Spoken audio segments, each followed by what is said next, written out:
যে সকল ধর্মের সেই মোল্লারা নামাজ টাকার বিনিময়ে পড়ায়, তাদের পিছনে আমরা নামাজ পড়ি না। কারণ হলো সূরা ইয়াসিনের 21 নম্বর আয়াত আল্লাহ বলেছেন, তোমরা তাহাদের অনুসরণ করো যারা তোমাদের নিকট কোনো বিনিময় প্রত্যাশা করে না এবং হেদায়া প্রাপ্ত। যাদের পিছনে আমরা নামাজ পড়তে যাব, তারা যদি বেতনভুক্ত কর্মচারী হন, তারা বেতনের জন্য নামাজ পড়ান, বেতনের জন্য ইসলামের কথা বলেন, ধর্মের কথা বলেন, তাদেরকে তো আমরা অনুসরণ করতে পারি।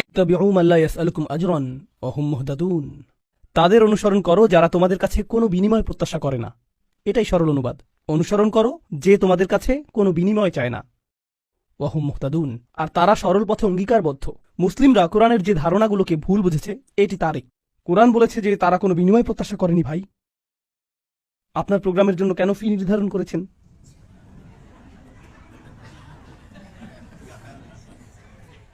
না না, এটা জানার বিষয়।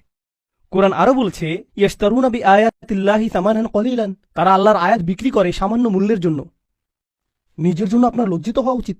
আল্লাহর আয়াত বিক্রি করা গোটা কোরআনের সবচেয়ে ভুল বোঝা ধারণাগুলোর একটি। বিষয়টা খুলে বলছি।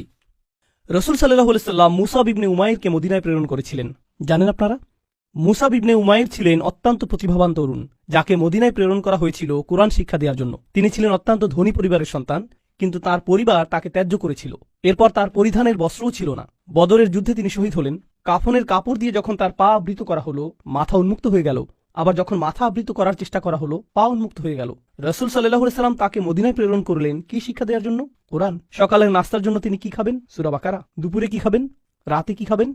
রাসূল সাল্লাল্লাহু আলাইহি ওয়াসাল্লাম তার জন্য বেতনের ব্যবস্থা করেছিলেন, যাতে তিনি তার কাজ করতে পারেন। কোরআন শিক্ষাদানের জন্য তাকে অর্থ প্রদান করা হয়েছিল। তারা আল্লাহর আয়াতকে বিক্রি করে, এই কথার অর্থ কি জানেন? এর মানে কি? এর মানে হলো আয়াতগুলোর নির্দিষ্ট অর্থ রয়েছে, কিন্তু মানুষ তা শুনতে চায় না।